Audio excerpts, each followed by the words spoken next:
The fact that you pulled off a power bomb in Pride is pretty much unbelievable. That was a Hail Mary. I had to end that fight. That guy, if he would have kicked me one more time, I couldn't pretend like I wasn't in pain.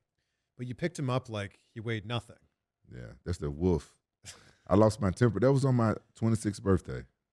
I lost my temper because Ricardo Arona, we had some history. I was supposed to fight him in the Grand Prix in a tournament, but he last minute acted like he got hurt and got his friend, his teammate in there, Murillo Bustamante. And Murillo Bustamante was a black belt at jiu-jitsu like him, but they were two separate type of fighters. So I trained for Arona. I didn't train for Murillo, and I didn't find out I was fighting somebody different until I got to Japan. And in the rules, when your opponent changed at that short of notice, they're supposed to give you a lesser opponent, but they didn't. Murillo was a champion at that time. He had left UFC a champion, and so I saw Ricardo coming out of the 7-Eleven, like when I got to Japan, day before I had to cut weight or something like that. And he was just walking out of 7-Eleven. As soon as he saw me, he like, oh. Then he started limping. He had like 2 Band-Aids and an X on his knee. I was like, oh, man, this guy faking. And so I knew what he did. They were just trying to get their teammate into Pride. Because Pride was the biggest show on the planet at the time. So fast forward, I ended up beating Murillo Bustamante, but he almost guillotined me. I almost lost that fight.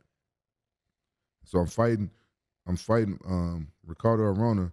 This is the only time in the history of fighting I ever lost my temper in a fight. And we're fighting, and I already was mad at him because he did that to me, but he started heeling me in my face, kicking me in my face with a heel, and that was hard. And I went down so he could miss me, right? And he told the referee, oh, he's knocked out. He's knocked out. And he dislocated my jaw with one of the heels. My jaw was like out of hinge a little bit. And so that pissed me off. And then when he said that, told the referee, like, oh, he's knocked out. See, those referees over there, they didn't like me. And they used to always give me yellow cards and stuff like that. So I didn't trust the referees. If the referee was on his shit, he could have just called the fight right then. He could have believed it like I was knocked out.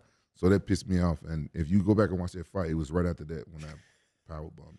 Were you trying to power bomb him? Yeah, I was trying to put him through. I knew. And guess what? This is how stupid he is. All he had to do was let go of my head. Seriously, that's all he had to do. Like people saying, like, "Oh, just wrap the arm around the leg." All you got to do is let go.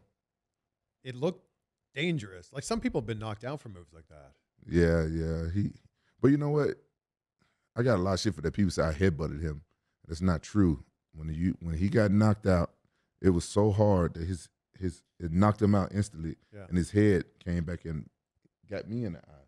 Oh, you still have a scar? Yeah. Look at that. Yeah, it was like 20 stitches, 30 stitches, 15 on the inside. Wow. 15 on the out.